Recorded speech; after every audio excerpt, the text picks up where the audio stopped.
கவனிங்க, நல்ல கவனிங்க. இவர் ஜனங்களும் போயிட்டாங்க, சீஷர்களும் அக்கறைக்கு போயாச்சு.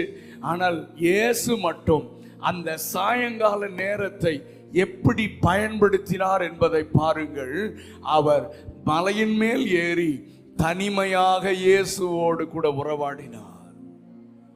ஆமென். அப்ப நீங்களும் நானும் வாழ்கிற இந்த காலம் சாயங்கால வேளையாக காலமாக இருக்குமானால், இயேசு நமக்கு கற்றுக் கொடுக்கிற ஒரு பாடம், இந்த சாயங்கால நேரத்தை நீங்கள் ஜெபத்தில் அதிகமாக செலவிட வேண்டும். நீங்கள் வேத வாசித்து தியானிப்பதில் அதிகமாக செலவிட வேண்டும். தேவ ராஜ்யத்திற்குரிய காரியங்களை நீங்கள் அதிகமாக நீங்கள் சிந்திக்க வேண்டும். இதுவரைக்கும் நீங்கள் எப்படி வாழ்ந்தீர்கள் என்று தெரியாது. நீங்கள் ஒரு சாயங்கால நேரத்தில் வந்து விட்டீர்கள். ஆமென். ஆகவே நீங்கள் நன்றாக ஜெபிக்க வேண்டும், நன்றாக ஆராதிக்க வேண்டும், நன்றாக வேத வசனத்தை வாசிக்கணும், ஆத்தும ஆதாயம் செய்யணும், சபையோடு இணைந்து ஊழியக்காரரோடு இணைந்து தேவனுடைய ராஜ்யத்தை நீங்கள் ஒவ்வொருவரும் ஸ்தாபிக்க வேண்டும். முதல்ல தேவராஜ்யம், அதுக்கப்புறம் தான் வேலை, அதுக்கப்புறம் தான் மற்ற காரியங்கள். முதல்ல ஆண்டவருக்காக வாழணுன்ற.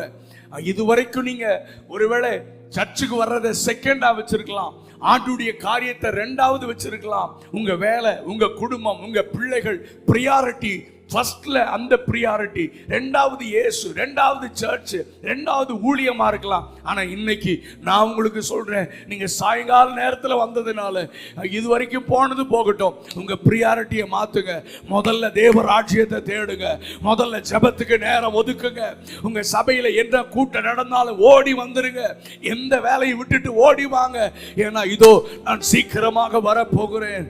ஆமே, நீங்கள் ஜெபம் பண்ணி விழித்திருக்க வேண்டும். அந்த கிறிஸ்துவின் ஆவி வெளிப்பட்டு கிரியை நடப்பிக் கொண்டிருக்கிறது.